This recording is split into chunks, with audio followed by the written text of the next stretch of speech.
Bonjour à tout le monde, ici Jean-Claude Selly, guérisseur magnétiseur en Suisse. Aujourd'hui, je vais vous parler d'un sujet très important, la respiration.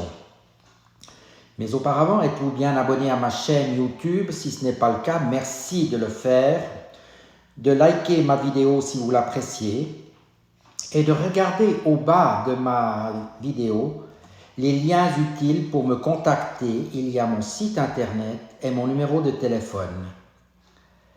N'hésitez pas non plus à cliquer sur le lien de Sophia Voyance, une tarologue hors pair qui a fait des soins chez moi et qui est très satisfait de ceux-ci. Maintenant, passons à la respiration. Les multiples fonctions du système respiratoire sont souvent méconnues du grand public et pourtant leur rôle est immense.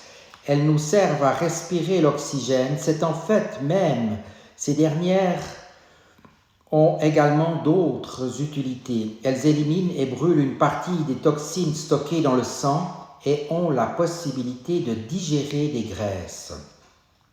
Elles ont comme cela toute une liste de fonctions complexes et surtout, elles sont responsables en grande partie de l'équilibre électrochimique du sang car c'est par l'inspiration que les ions négatifs et positifs atteignent l'organisme.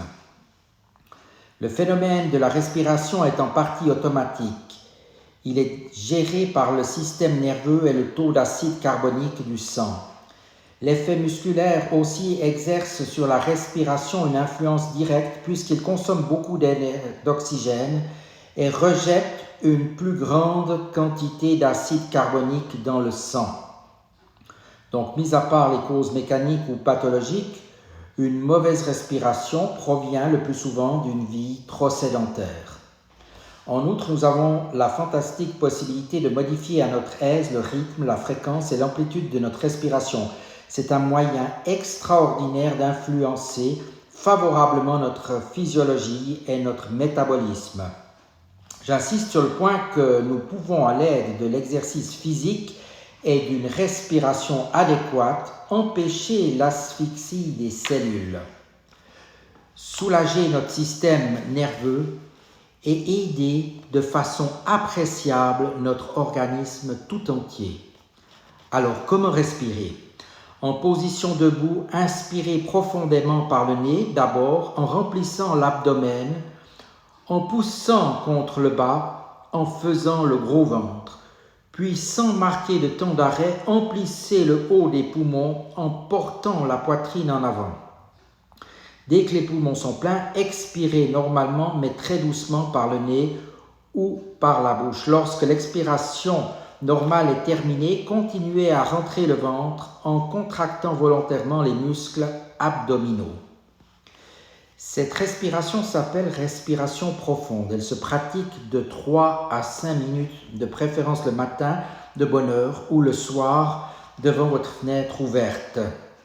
Elle assure une meilleure oxygénation des tissus, développe la capacité thoracique, régularise l'activité cardiaque et stimule les organes de digestion.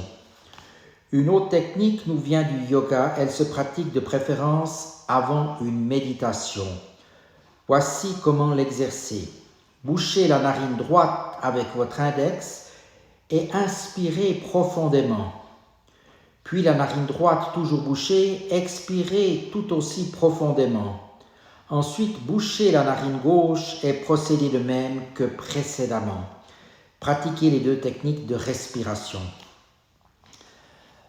Vous devez absolument pratiquer de l'exercice physique si vous souhaitez être bien dans votre peau et si vous voulez que votre organisme et votre esprit fonctionnent correctement et harmonieusement. Voilà, je vous remercie de votre écoute et vous dis à tout bientôt.